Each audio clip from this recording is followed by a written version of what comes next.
건강검진을 받고 난 후 긴장을 하게 만드는 것 중 하나로 검진 결과지일 것입니다. 그중에 고지혈증에 관한 내용도 많이 보셨을 텐데요. 이번 시간에는 고지혈증이 있을 때 절대 하면 안 되는 것 2가지와 약 없이도 고지혈증을 조절하는 법에 대해 함께 알아보겠습니다.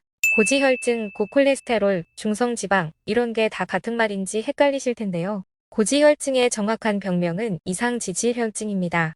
혈액 속의 지방질이 높은 것인데요. 이 지방질에는 콜레스테롤과 중성지방이 있습니다. 그리고 콜레스테롤에는 LDL과 HDL로 나뉘는데 동맥경화를 유발하는 나쁜 콜레스테롤로 알려져 있는 것이 바로 LDL 콜레스테롤입니다.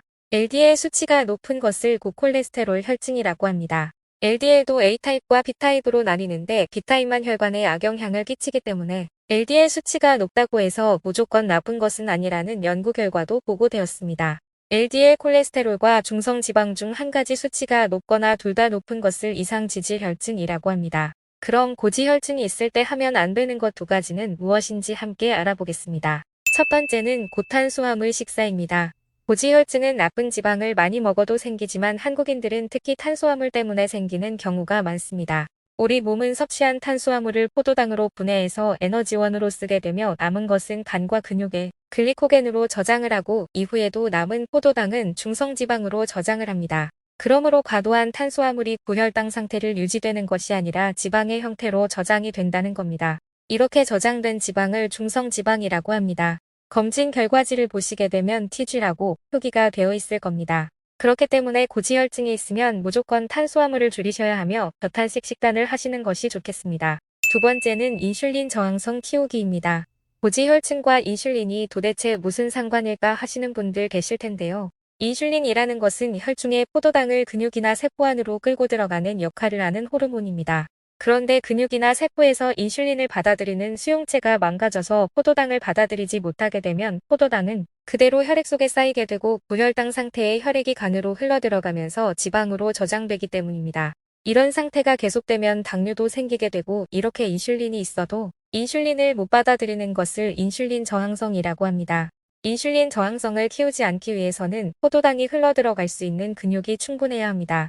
유산소 운동과 함께 적절한 근육 운동이 반드시 필요하겠습니다. 또한 혈당을 급격하게 올리는 음식을 자꾸 먹으면 고혈당 폭격을 맞으면서 인슐린 수용체가 망가지게 되는 것이기 때문에 되도록이면 혈당을 천천히 올리는 음식을 드시는 것이 좋습니다. 도정하고 가공된 정제 탄수화물일수록 현미밥보다는 백미보다는 쌀가루로 만든 빵, 면, 똑같은 음식들이 혈당을 빠르게 올립니다.